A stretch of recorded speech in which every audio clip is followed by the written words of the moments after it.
సాంఖ్యకారికలో. ఇప్పుడు మనం ఏం చేసాము?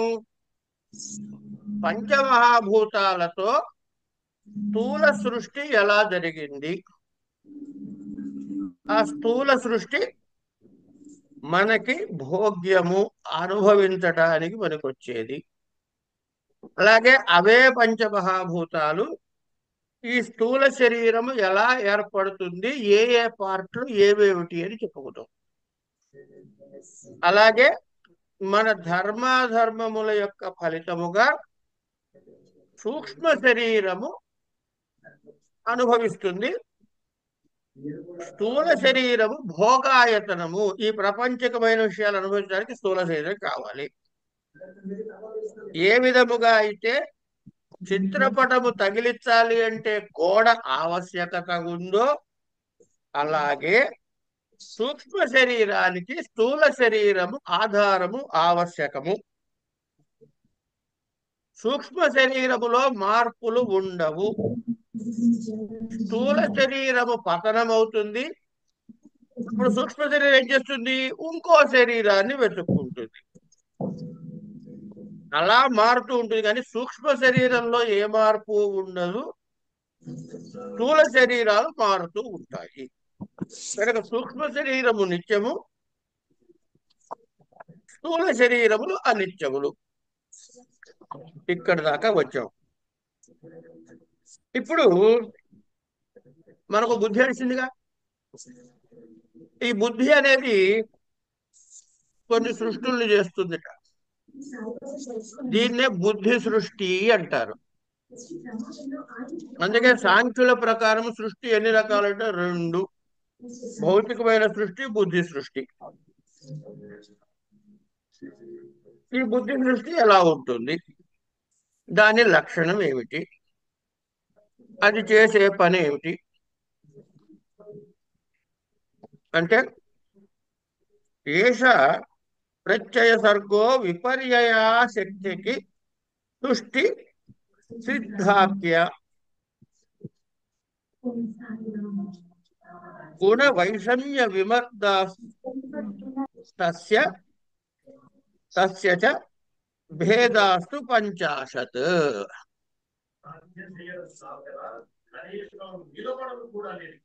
ప్లీజ్ అందరు మ్యూట్ చేసుకోండి, చాలా డిస్టర్బెన్స్ వస్తా ఉంది. ఏం చెప్పినా వినమండి. అట్లా మీరు చెప్పేస్తే వినేస్తే మేము ఎందుకమ్మా? చెప్పండి కదా.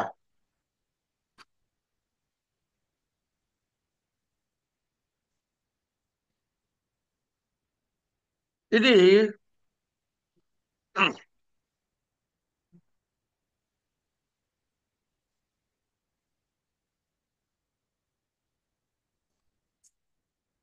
బుద్ధి సృష్టిలో 4 రకాల భేదాలు ఉన్నాయమ్మా.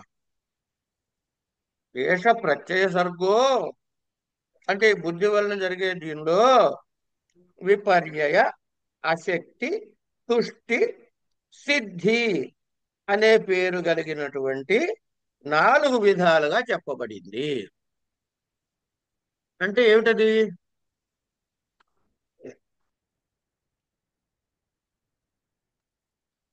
దీన్నే ప్రత్యయ సర్గ అని కూడా అంటారు. ప్రత్యయ సర్గ అన్న బుద్ధి సృష్టి అన్న ఒకటే. దీనిలో 4 విధాలు ఏమిటి అంటే, ఇందులో కూడా మళ్ళీ ఈ సత్వ రజస్తమో గుణముల యొక్క ఎఫెక్ట్ వల్ల, సత్వ రజస్తమో గుణముల యొక్క వీటి వల్ల కారణముగా, వాటిలో ఉండే భేదాల కారణంగా ఈ బుద్ధి సృష్టి 4 రకాలు. అవేమిటది? విపర్య, అశక్తి, తుష్టి, సిద్ధి. ఇవి ఎప్పుడైనా విన్నారా మీరు అసలు? అంతే కదా, నాలాగానే ఊపారా? వినలేదండి.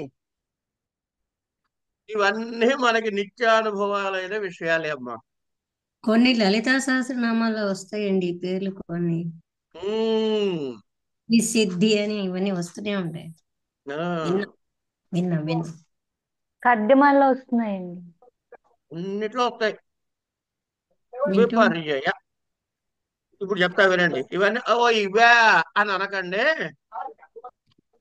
ఇప్పుడు నేను చెబుతా కానీ ఓ శివేనా మాకు తెలుసు ఎప్పుడో మీరు చెప్పక్కర్లే అనకండి. ఇప్పుడు మీరు రోడ్డు మీద వెళ్తూ ఉంటారు. అవన్నీ ఎందుకు? ఒరేది ఏంటి మన సుబ్బారావు గారిలో ఉన్నారంటే సుబ్బారావు గారు, ఆయన వేరు వెంకట్రావు గారు అంటాం. అంటే మనం ఏమనుకున్నాం? ఒకళ్ళని చూసి ఒకళ్ళు అనుకున్నాం. అట్లాగే ఏ, కొంచెం దూరం. అమ్మా సూర్యకుమారి గారు నమస్కారం. సూర్యకుమారి గారికి అందరి తరఫున నమస్కారం.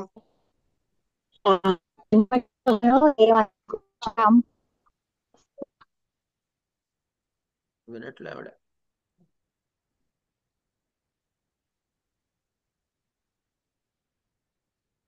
సూర్యకుమార్ గారు పేరే ఇక్కడ కనపడలే, ఇక్కడ ఇప్పుడు మనిషి కనపడుతున్నారు.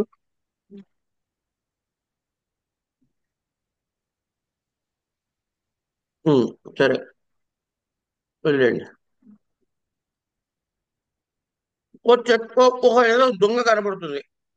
అది చూసి అది చెట్ట మనిషా? ఈ అనుమానాలు మనకు వచ్చాయా లేదా? వస్తుంది.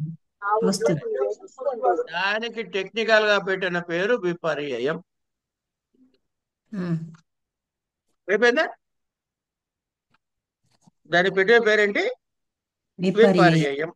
అంటే వేరేగా కనపడటము, వేరేగా ప్రతీయమానం అవటము అని అన్నమాట.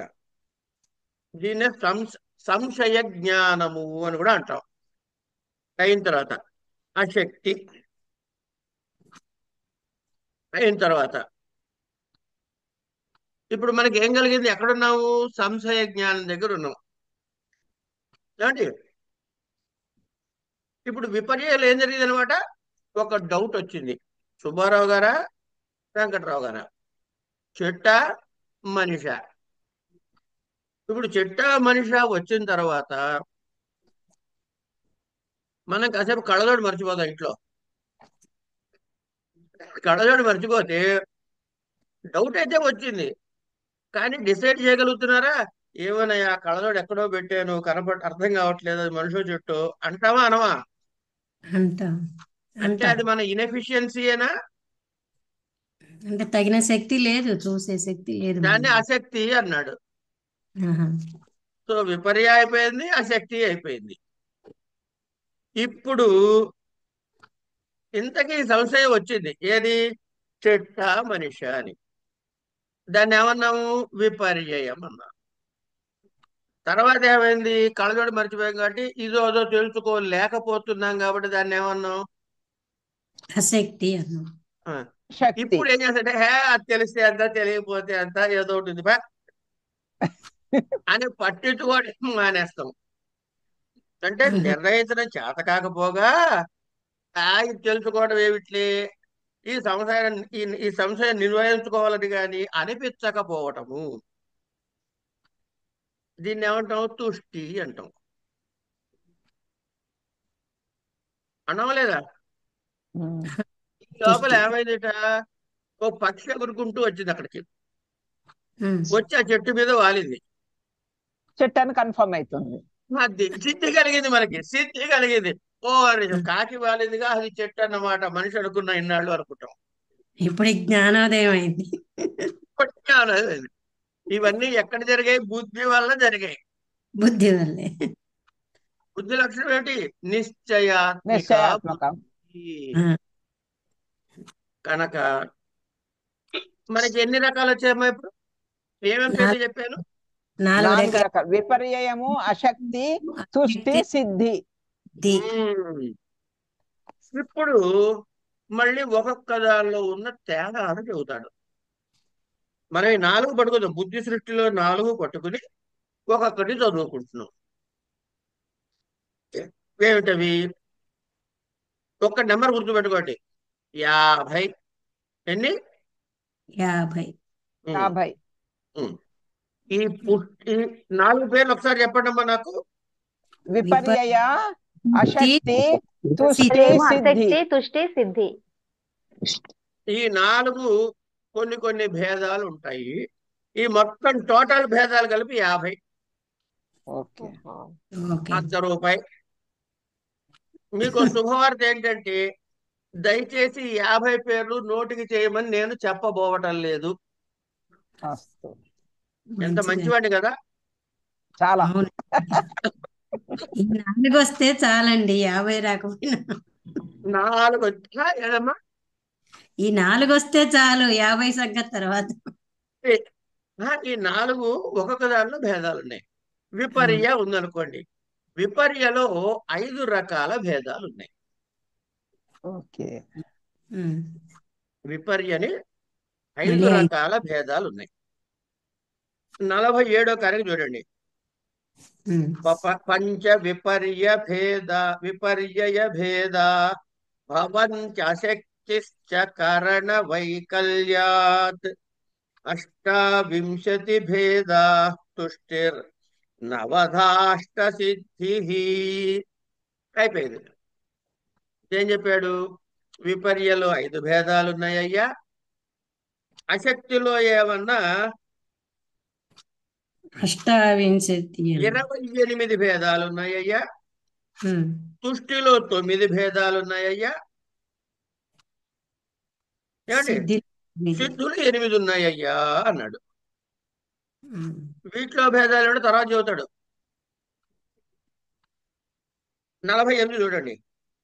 భేదస్తమోష్ట విధో మోహస్య చ 10 విధో మహామోహః తామిశ్రోష్టాదశధా తథా భవత్యంతతామిశ్రః.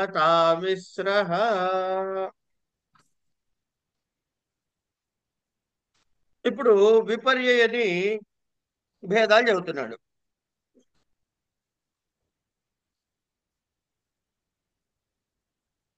ఈ తమస్సులు 8 రకాలు. ఇప్పుడు విపర్యయలో ఎన్ని భేదాలు ఉన్నాయి అంటే 5. ఏమిటవి? 5. 5 ఏమిటవి అంటే తమః, మోహః, మహామోహః, తామిశ్రం, అంధతామిశ్రం అని. ఇవి ఏం చేస్తాయి? వీటి ఫలితాలు ఏమిటి? ఇవన్నీ మనం ప్రస్తుతం అప్రస్తుతం చూడండి. కనుక విపర్యలో 5 రకాలు ఉన్నాయి. ఏమిటవి? తమః చీకటి, మోహః మమకారం, మహామోహః పిల్లాడి మీద ప్రేమ ఉంటుంది, తప్పులేదు. వాడు తాగుబోతాడు, తిరిగి వస్తున్నా మోహపడ్డాడంటే వాడు మహామోహంలో ఉన్నట్టు లెక్క అనమాట. అల్లరి చేస్తున్నా మరి ముచ్చుకుని ఎత్తుకుని ముద్దాడుతున్నాడంటే మహామోహంలో ఉన్నట్టు లెక్క. తామిశ్రం తమస్ సంబంధమైంది. అంధతామిశ్రం అని 5 రకాలు. అశక్తి ఏమండి ఎందుకు ఏర్పడుతుంది అంటే ఇంద్రియ వైకల్యం వల్ల 28 భేదాలు అన్నాడు. ఏమండి? భవంతి అశక్తి కరణ వైకల్యాత్. కరణములు ఏమిటి? మనం చదువుకున్న ఇంతకుముందే జ్ఞానేంద్రియ, కర్మేంద్రియాలు. ఉమ్. వాటి వైకల్యం వల్ల 28 రకాలుగా వస్తాయి. తుష్టిర్నవధ అష్టధ సిద్ధి. సరే, వద్దాం అక్కడికి. ఏమిటైనాయి? తమస్సు యొక్క భేదాలు 8 విధాలు, 8 విధాలు. మోహము యొక్క భేదాలు 8, మహామోహం భేదాలు 10, తామిశ్రము 18. ఇట్లా అంధతామిశ్రము అవుతుంది. ఇది ఇట్లా చెప్పుకుంటూ తమస్సు యొక్క భేదాలు 8గా, మోహము కూడా 8 విధాలు, మహామోహం 10 రకాలు, తామిశ్రము అలాగే అంధతామిశ్రం యొక్క భేదాలు 18. వీటితో మనకి అవసరము లేదు. అయిన తర్వాత సిద్ధులు 8. ఎవరికైనా తెలుసా తెలీదా? తెలుసండి. అష్టసిద్ధులు అండి. అష్టసిద్ధులు. చెప్పండి. అణిమ అణిమ అణిమ సిద్ధి, మహిమా సిద్ధి, గరిమా సిద్ధి, లఘిమా సిద్ధి, ఈషిత్వ సిద్ధి, లఘ్యమ్మ సిద్ధి, ప్రాఖ్యామ్య లఘిమా సిద్ధి, సిద్ధి. ప్రాప్తి సిద్ధి. ఈశత్వ సిద్ధి వసిత్వ సిద్ధి. చెప్పినాను, ఈషిత్వ సిద్ధి చెప్పినాను. అది వసిత్వ సిద్ధి. ఆ, అణిమా సిద్ధి అంటే సూక్ష్మ రూప ధారణ శక్తి. మహిమా శక్తి అంటే మహారూప ధారణ శక్తి. గరిమా శక్తి అంటే బరువుగా పెరిగే బరువుగా. శక్తి. ఉమ్, లఘిమ అంటే లైట్ గా. తేలికగా అయిపోయే శక్తి. ఉమ్, ప్రాకామ్య అంటే మన ఇష్టం వచ్చినట్లుగా ప్రవర్తించగలిగినటువంటి శక్తి. అవటము లేకపోతే ప్రవర్తించటము, లేకపోతే అవటము. ప్రాప్తి కోరుకున్నదల్లా పొందగలిగే శక్తి.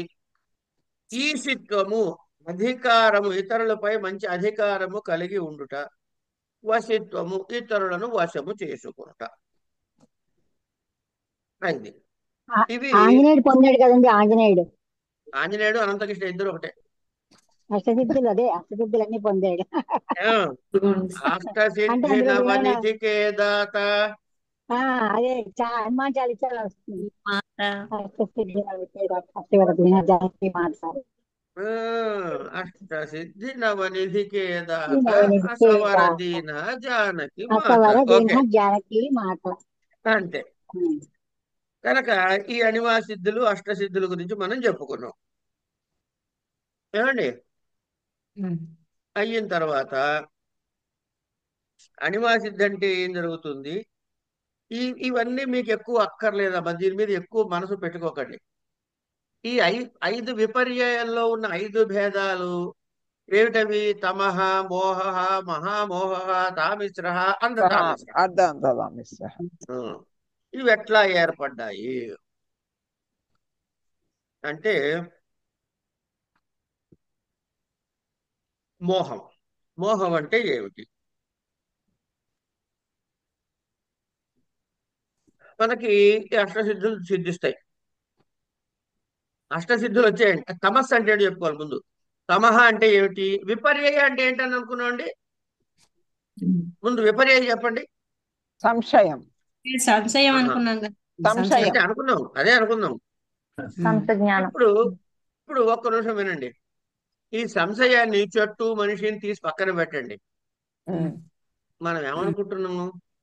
నేను జీవుడిని, నేను ఇక్కడే ఉంటాను, నేను అనుభవిస్తాను, నేను భోక్తని, ఇవన్నీ అనుకుంటున్నాం అనుకోవట్లేదా? అనుకుంటాము. దాకా అనుకుంటూనే ఉన్నాం కనుక మనం ముక్తికి ప్రయత్నం చేస్తున్నావా? లేదు. చేయటంలా. కనుక విపర్యయలో తమః అంటే ఏమిటంటే ప్రధానము, లేక ఇంకోటి ప్రధానం పేరేమిటి? మూల ప్రకృతి. మూల ప్రకృతి. ఈ మూల ప్రకృతి, బుద్ధి, అహంకారము, పంచతన్మాత్రలతో లీనమై ఈ ఆత్మ. ఇవే ఎందుకు చెప్పాడండి, మిగతా ఎందుకు చెప్పలేదు? ఎవరైనా ఆలోచిస్తారా? అంటే సూక్ష్మ శరీరం ఏర్పడటానికి ఇవన్నీ కారణం అని నిన్న అంతరా. ఇవి మాత్రమే ప్రకృతి వికృతులు. పోని ఇవి వికృతులు కేవల వికృతులు కావు, ఇవి ప్రకృతులు.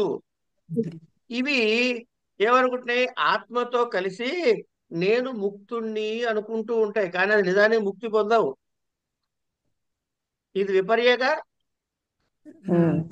చెట్టు, మనిషి ముక్తుడు కాకపోయినా నేను ముక్తుణ్ణి అనుకోవటం విపర్యగా.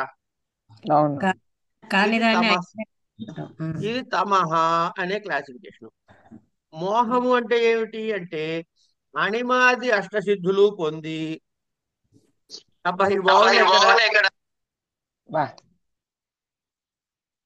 ఇవి బాగున్నాయి ఇక్కడ, హాయిగా మనం తాయితలు కట్టుకుంటూ బతికేయచ్చు అనుకునేవాడు మోక్షానికి ప్రయత్నం చేయడు ఇంకా. కనుక ఇది మోహం. అంటే వాడు సాధన చెయ్యడు. ఇక మహామోహం అంటే ఏమిటి?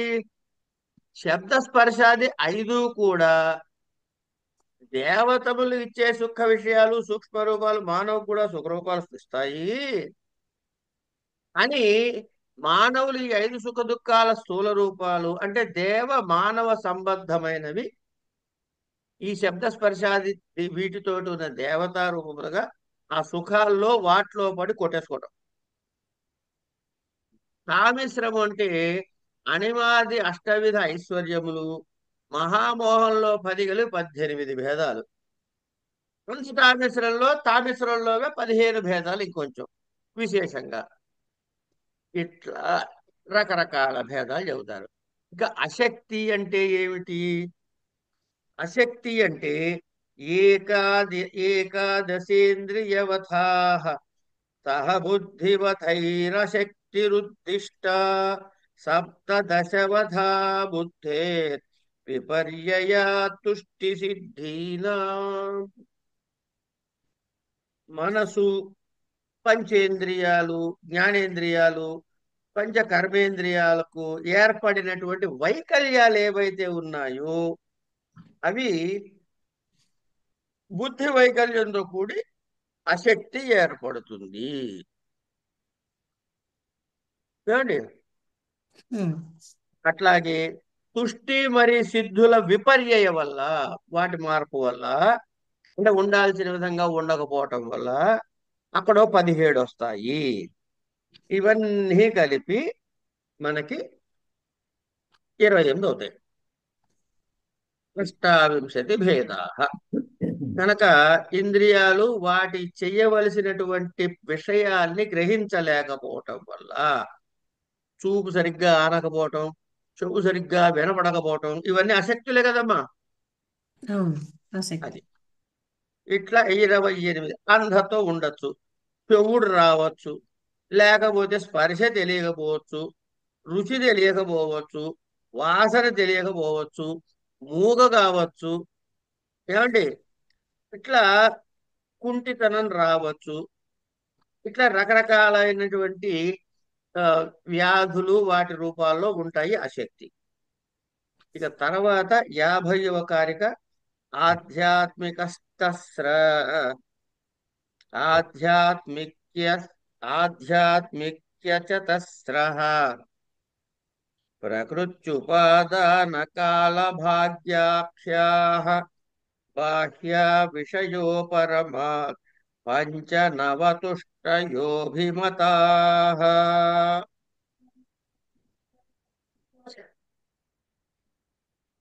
ఇప్పుడు తుష్టి యొక్క భేదాలు చెబుతున్నాడు. తుష్టి, తృప్తి ఇవేమిట?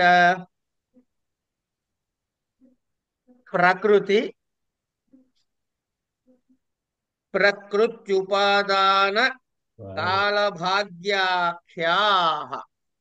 కారికలో చూడండి, ప్రకృత్యుపాదాన కాలభాగ్యాఖ్యాః. ఆఖ్య అంటే పేరు, గుర్తు, చెప్పబడిన.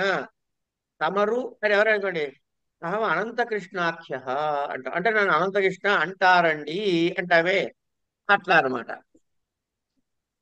ఏమిటవి? ప్రకృతి, ఉపాదానము, కాలము, భాగ్యము. ఈ 4 కూడా ఆత్మకి సంబంధించిన అంటే ఆధ్యాత్మిక తుష్టులు. ఏమండి? ప్రకృతి అంటే ఏమిటి? ఈ తుష్టి వల్ల ఏమిటవుతుందంటే నేను ఇంతే అని అనుకుని ఆగిపోతాడే, మోక్షాన్ని సాధించకుండా. ఇగో అది తుష్టి అంటే, మోక్షాన్ని సాధించకుండా వాటి దగ్గర ఆగిపోవటం, వీటితోటి అమ్మ చాలే అని అనుకోవటం. అంటే ఏమైందనమాట, ఈ తుష్టి అన్నది మోక్షానికి పెద్ద అడ్డు, మన ముందుకు పోనీయదు అసలు. ప్రకృతి తుష్టి అంటే ఏంటి? వాడు ఇప్పుడు మనం ఒక్కరు అవుదాం. సాంఖ్యుల ప్రకారము మోక్షము అంటే ఏమిటండి? సాంఖ్యుల ప్రకారము మోక్షము అంటే కైవల్యము అంటే ఏమిటి? భావన అవ్యక్త వ్యక్తముల గురించి తెలుసుకోవాలి. వ్యక్తావ్యక్త యొక్క జ్ఞానము కైవల్యం. కైవల్యం అంటే ఒక నిమిషం. ఈ వ్యక్తావ్యక్త జ్ఞాలు అనే వాటిలో కింద ఏమన్నా బుద్ధి నుంచి అన్ని మనకి వ్యక్తములు, మూల ప్రకృతి లేక ప్రధానము అన్నది అవ్యక్తము, కానీ ఇవన్నీ జడములు.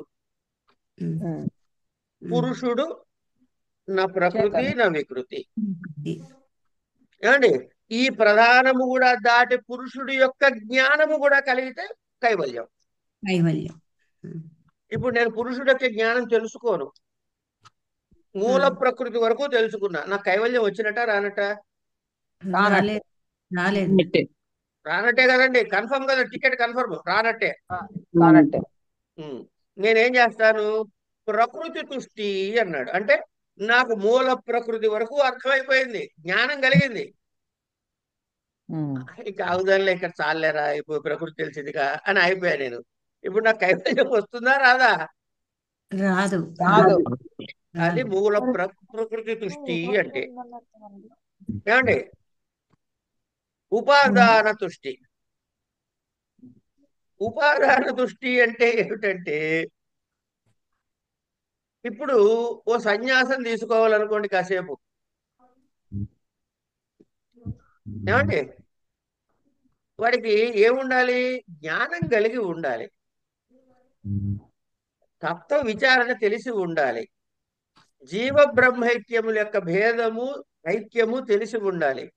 ఇవేమీ కాకుండా ఆ, సౌత్ ఇండియా షాపింగ్ మాల్లోకి వెళ్ళి కాషాయ రంగు బట్ట కొనుక్కుని, ఆ పక్కనే ఒక కర్ర కొనుక్కుని, దాన్ని దండంలా తయారు చేసేసుకుని, కాషాయం కట్టేసుకుని నేను సన్యాసిని అయిపోయాను అంటే నేను అవుతానండి? కాదు. కాదు, కాలేడు. అంటే ఆ ఆకారం ఉపాదాన దృష్టి అంటే ఆ షేపులు ఆ అవతారాలు ఎత్తినంత వల్ల కాదు, ఇక్కడ తేలాలి ఆ విషయం. ఉమ్, కనుక తత్వాన్ని తెలుసుకోకుండా దండక మండలాలు పట్టేసుకుని మోక్షం సిద్ధిచ్చేసింది అనుకుంటే భ్రమేగా. భ్రమే. అది కనుక అది ఉపాదాన దృష్టి. ఇంకోడు అనుకుంటాడు, ఏమండి నాకు బాగా తెలుసండి బాబు, ఇవన్నీ విని విని విని తలి బొప్పి కట్టిపోయేది నాకు. ఆ? ఈ జన్మలో కాదే పై జన్మలో, పై జన్మలో కాదే ఆ పై జన్మలో, ఎప్పటికో అప్పటికి మోక్షం వచ్చే తీరుతుంది అని శాస్త్రాలు చెబుతున్నాయి. నేను చెప్పింది కాదు మేస్టారు. ఇవి ఇట్లా చెప్తాడు హరికథ మనకి. నేను చెప్పింది కాదు, శాస్త్రాలు ఘోషిస్తున్నాయి ఈ జన్మ కాదే పై జన్మని. కనుక ఎప్పుడో ఇప్పుడు కాలక్రమంలో నాకు మోక్షం వస్తుందిలే అని మోక్ష ప్రయత్నం చేయకుండా ఉండడం కాలతుష్టి. ఏమండి? ఇవన్నీ ఏంటి, మనం ఎక్కడ మోక్షం రాకుండా ఆగిపోతున్నామో చెప్పే stepping falling stones, stepping stones కాదు. అంటే తత్వాన్వేషణ కూడా చెయ్యడు అనమాట. ఏమీ చేయడు, అంతే టైంకి. శాస్త్రాలు ఘోషిస్తున్నాయండి. బ్రహ్మానందం చెప్పాడు శాస్త్రాలు ఘోషిస్తున్నాయి అంటాడు. అదే. అదే. ఇంకోటి ఆద్యతుష్టి. ఇదేంటంటే, ఇగో చూడయ్యా, బ్రహ్మ నా నొదట ఒకసారి రాసి పెట్టేశాడు, ఎవడు అవునన్నా కాదన్నా అది అయి తీరుతుంది. కనుక నా భాగ్యంలో ఒకవేళ మోక్షం ఉందనుకో, వద్దన్నా వస్తుంది, లేదనుకో రమ్మన్నా రాదు. కనుక అది వస్తే స్వీకరిద్దాం, లేకపోతే లేదు అనే టైప్ ఉందే. వీడు భాగ్యదుష్టి అనమాట. ఏమండి? ఏమండి అంటే నవ్వుతారు? లాటరీ టికెట్లు అంటే వాడు వస్తే లాటరీ వస్తుంది, లాటరీ ఇవి ఇవి కాలదృష్టి. ఇవి కాకుండా ఏమన్నాడు? ఇవి కాకుండా ఏమన్నాడు? బాహ్య దృష్టి అన్నాడు. బాహ్య దృష్టిలో బాహ్య విషయోపరమ పంచ నవతుష్టయో అభిమతా. పైన 4 చెప్పుకున్నాం కదా, ఏమిటి? ప్రకృతి దృష్టి, ఉపాదాన దృష్టి, దృష్టి, కాల దృష్టి, భాగ్య దృష్టి. కాల దృష్టి, కాల దృష్టి, భాగ్య దృష్టి. భాగ్య భాగ్యం. దృష్టి. ఇట్లాగే ఈ శబ్దాది విషయాల్లో కూడా, అంటే జ్ఞానేంద్రియాలు, వాటి శబ్దాదుల విషయాల్లో జ్ఞానేంద్రియాలు వాటి తీసుకునే జ్ఞానేంద్రియాల ద్వారా కదా శబ్దం తీసుకుంటాం. శబ్ద స్పర్శ రూప రసగంధాలు త్వక్చక్షు శ్రోత్ర జిహ్వాఘ్రాణాల ద్వారా స్వీకరిస్తాం. అయితే ఇవన్నీ తీసుకోవటం కష్టం, ఇవన్నీ గుర్తుపెట్టుకోవటం కష్టం, ఇవన్నీ రక్షించుకోవడం కష్టం, మళ్ళీ తరిగిపోతే దుఃఖమే మిగులుతుంది, కనుక నేను ఏమీ చెయ్యను అని వీడి పచ్చి జ్ఞానేంద్రియ కర్మేంద్రియాల వ్యాపారాన్ని పక్కన పెట్టి ఏమీ చేయకుండా అలా కూర్చుంటాడు. ఇది బాహ్య దుష్టులు. ఇవి 5. ఈ 5 ప్లస్ ఆ 4 మొత్తం వెరసి 9 తుష్టులు అన్నాడు. అయిన తర్వాత ఊహా శబ్దోధ్యయనం దుఃఖ విఘాతాస్త్రయ సుహృత్ప్రాప్తి దానంచ సిద్ధయోష్టౌ సిద్ధే పూర్వోంకుశస్త్రివిధ. ఊహ, శాస్త్రము, శాస్త్రాధ్యయనము, ఈ మూడు కూడా దుఃఖ నివారకాలు. మనకి దుఃఖం పోవాలంటే మూడు ఉండాలి: ఊహ, శాస్త్రము, శాస్త్రాధ్యయనము. ఇవి ఉంటే మనకి దుఃఖాన్ని తొలగించబడతాయి. తర్వాత ఇంకోటి ఏం చెప్తున్నాడు? ఓ మంచి స్నేహితుడు సుహృత్ ప్రాప్తి, మంచి స్నేహితుడు దొరకటం, దానంచ, దానము మరి దానము, ఇవన్నీ కూడా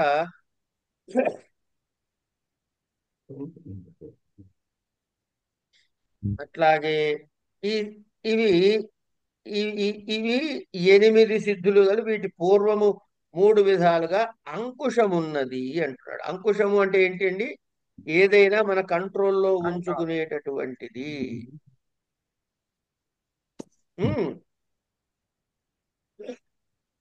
అంటే ఈ సిద్ధుల స్వరూపం తెలిస్తే మనం ఏం చేయగలుగుతామండి అంటే సత్య అనృత నిర్ణయం చేయగలుగుతాం. ఇది సత్యమైనది, ఇది అసత్యమైనది. కుండ సత్యమా కాదా? సత్యమే. నిజమే. ఎవరు చెప్పారండి? అరగంట క్రితం నేను ఇంకా కుండ తయారు చేయలేదు. కుండ ఉందా అప్పుడు? అప్పుడు లేదు కానీ ఇప్పుడు ఉంది. మట్టి అప్పుడు ఆగమ్మా, ఆగమ్మా. కుండ సత్యమా అంటే తయారు కాకముందు కుండ లేదు, తయారయ్యాక కుండ ఉంది. అవును.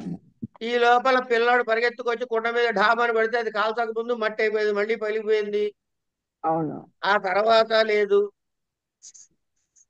దీన్ని ఏమంటారంటే ముందు లేదు కాబట్టి ప్రాక్ అభావము, ధ్వంసమైన తర్వాత లేదు కాబట్టి ప్రధ్వంస అభావము అంటారు.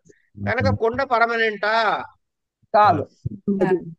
కానీ కుండ చేయటానికి ముందు మట్టి ఉంది, కుండంతా మట్టే, పగిలిన తర్వాత కూడా మట్టే ఉంది. కనుక మట్టి సత్యము, కుండ అసత్యము. కనుక మృత్తికేవ సత్యం అంటుంది ఉపనిషత్తు. ఏమండి? ఓకే. ఇట్లా ఈ సత్యాన్ని వివేక నిర్ణయం చేసుకునేటటువంటిది కొంత ఊహతో, కొంత తర్కించుకుని ఆలోచించడం అనే దాన్ని ఊహ అన్నారు. శబ్దం అంటే సాంఖ్య శాస్త్రము. సాంఖ్యంలో మనకి చెప్పిన ఈ తత్వాలు, వీటి వివరాలు, ఇవి తెలియటం ద్వారా మనకి జ్ఞానం కలుగుతుంది. తర్వాత ఈ శాస్త్రములో చెప్పిన దానిని బాగా అధ్యయనం చేయటం ద్వారా, ఇంకా శాస్త్రాన్ని చక్కగా అధ్యయనం చేయటం ద్వారా మనసుకి పట్టించుకుంటాము. తర్వాత ఏం చేస్తాము? ఇప్పుడు ఆధ్యాత్మిక, ఆదిదైవిక, ఆది ఆత్మికమైనటువంటి దుఃఖాలు తొలగిపోతాయి, మార్గాలు వెతుక్కుంటాము. వెతుక్కున్న తర్వాత ఏం చేస్తాము? మంచి వాళ్లతో సాంగత్యం చేస్తాము, దానము చేస్తాము. ఇట్లా ఈ 8 రకాలైన వాటిని సిద్ధులు అన్నాడు.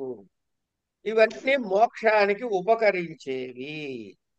అంటే ఏమిటన్నమాట?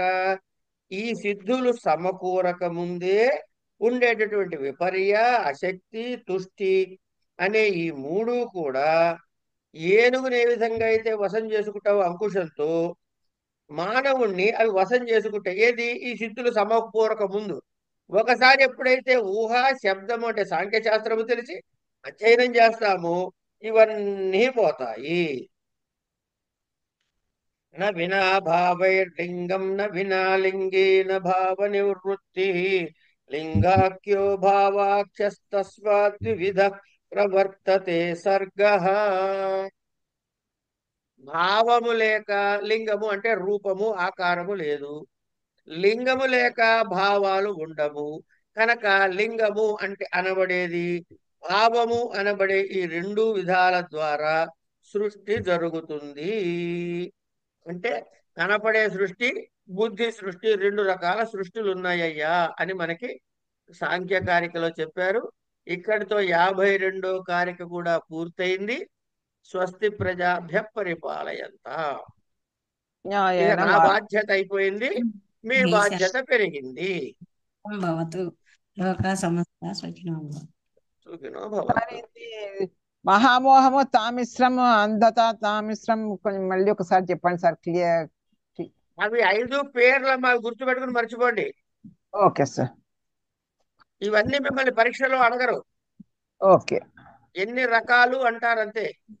ఓకేనండి. ఏం ఒకదాని కూడా ఓవర్లపై కన్ఫ్యూజ్ అవుతారని చెప్పి చెప్పట్లేదు, చెప్పకూడదని కాదు, అనవసరం. మంచిదండి. Thank you.